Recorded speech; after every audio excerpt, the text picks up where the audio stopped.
আমাদের নানা রকম যে বিঘ্ন আছে সেটাকে নাশ করে এই উপায়। রেখ হচ্ছে রোগ নাশী। আমাদের যে রোগ শোক আছে সেটা যে সিম্বল আকারে যেটা ব্যবহার করা হয় সেটা হচ্ছে রেখ। দ হচ্ছে আমাদের পাপ ইত্যাদি যে দোষগুলি আমরা করি সেটা নাশ করে কাজ করছে।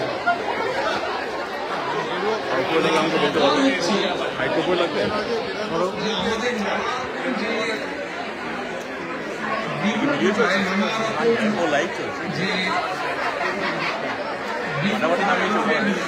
জীবনে তার যে বিনাশ করে সেটা হচ্ছে সুতরাং এই দুনিয়া হচ্ছে আমাদের নানা রকম বিনাশ এবং দুঃখ, যাকে দুঃখের সময় পাওয়া যায় তার নামে দুর্গা। যখন আমাদের দুঃখ হয় তখন এই দুর্গাকে পাওয়া যায়। সুতরাং এই দুর্গা এটা এই দুর্গা পুজো বিশেষ তাৎপর্যপূর্ণ।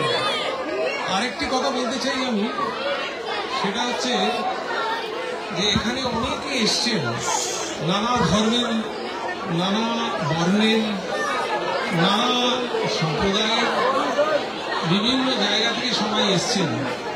যদি দুর্গাকে দেখেন, দুর্গার মূর্তিটি দেখেন, দেখবেন এখানে কোনো প্রাণী, কোনো জাতি কেউ বাদ নেই। এই দুর্গা পূজার সঙ্গে প্রত্যেকটি মানুষ, প্রত্যেকটি প্রাণী,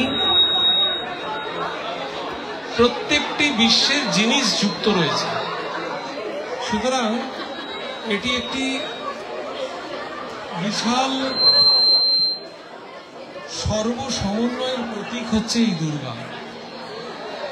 সুতরাং সেই দিক থেকে দুর্গা পুজোর বিশেষ তাৎপর্য আছে।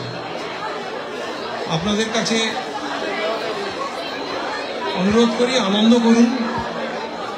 এই আনন্দ, যেখানে আনন্দ সেখানেই ভগবান, আর যেখানে ভগবান সেখানেই আনন্দ।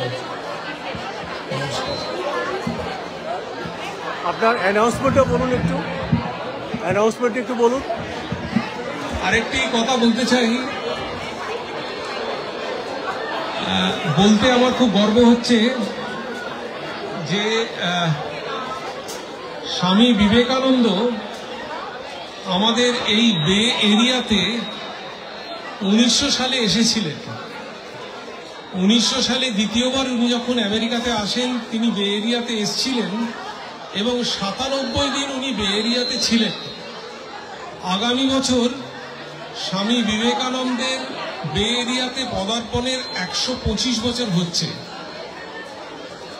বেদান্ত সোসাইটি বার্কলে থেকে এবং সকলের সহযোগিতায়, এই রাজীব বাবু, রতন বাবু এরা রয়েছেন, এদের সকলের সহযোগিতায় আমরা 1 বছর ধরে কিছু অনুষ্ঠান করার চেষ্টা করছি। আপনাদের প্রত্যেকের সহযোগিতা এবং পার্টিসিপেশন দরকার, কারণ স্বামী বিবেকানন্দ আমাদের একার নয়, স্বামী বিবেকানন্দ সকলের। এটা মনে রাখবেন, আগামী বছর স্বামী বিবেকানন্দের 125 বছর বে এরিয়াতে পদার্পণের উদযাপন। আপনারা সকলে এতে পার্টিসিপেট করবেন, একটু নজর রাখবেন, একটু খবর রাখবেন কি হচ্ছে, এবং দয়া করে পার্টিসিপেট করবেন। কারণ স্বামী বিবেকানন্দ আমাদের সকলে, আমাদের এটা একটা প্রিভিলেজ, আমাদের একটা সুযোগ যে আমরা এই উপলক্ষে স্বামী বিবেকানন্দকে সম্মান জানাতে পারব। নমস্কার।